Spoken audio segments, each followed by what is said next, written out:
Hello everybody and welcome to my channel. In this video I'll be demonstrating to you how to make a no-bake Jello cheesecake. Let's get started. Okay guys, so for the ingredients you're gonna need, the recipe is gonna be down in the description box. Here we've got some spreadable cheese. Now this is not cream cheese, this is lower fat cheese. I think this is 15% fat cheese. It's spreadable just like this. It's more like a more loose consistency. Here it's called a ski. I don't know what they call it in your country, but you want to get cheese just like this one. We've got some regular granulated sugar. We've got some already made vanilla pudding mix that you buy at the store. I've got 2 packages of Jello. Here I've got the raspberry flavor. Here is the the strawberry flavor. We've got some rum extract. This is optional. You can also use vanilla extract or just leave anything out. And here we've got some butter cookies. These are Petit Bear cookies, but you can also use graham crackers. Let's get started. Okay, you guys know the first step to do is to actually take the cheese here and to add the sugar to it. And the rum extract. And you want to whisk it. You want to whisk it, but you don't want to over whisk it so the cheese doesn't come loose and very liquidy. You want to whisk it till the sugar almost dissolves and the mixture is smooth. So about 30 seconds would be good.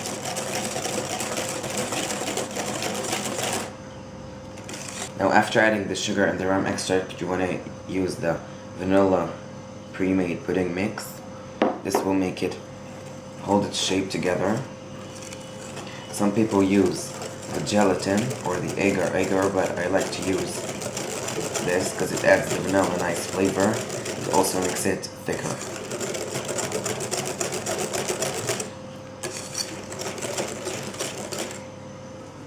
Okay guys, now to assemble as well as said, we've got the cookies, we've got the cheese. I here added some water to soak the cookies in so they get a little more tender. You can also just not soak it at all.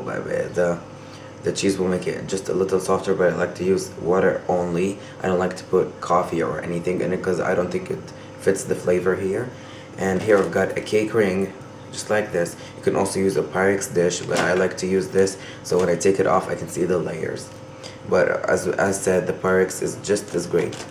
Okay, so I'm gonna start by layering the cookies.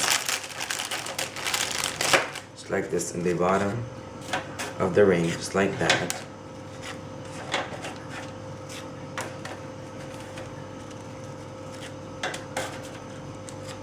So, okay guys, once we have finished the first row of cookies, I'm just going to take my brush here and just add in some water on top of each. You don't want to go one by one, but just like almost sprinkle the water on top of each. Just like that, so they get a little more soaked. That's enough. Now I'm just going to add in the cheese. Okay guys, now after soaking the cookies, now we want to add in the cheesecake part. Just like this. I'm just using a ladle to help me here. Just take the filling like that and add it on top. I'm just gonna finish the entire amount, then I'm gonna spread it. Okay guys, now after spreading the cheesecake mixture on top, I'm just gonna add in another layer of the cookies, just like we did at first, just like that. And I'm gonna do it as the first time I did, finish the entire row. Okay guys, now after I did the cookies, I want to soak them as I did the first time. And when I'm done soaking this, I want to put this in the freezer for about 10 to 15 minutes so the cheese starts to set. So while I'll make the Jello, and then I'm gonna pour it on top. So that's what I'm gonna do now. I'm just gonna place this in the freezer and I'm gonna prepare my Jello. Okay guys, so prepare your Jello according to your package directions.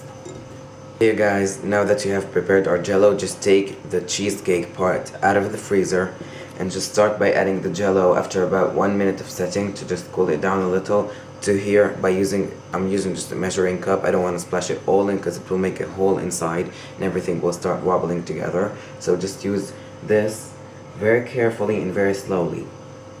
Just like that.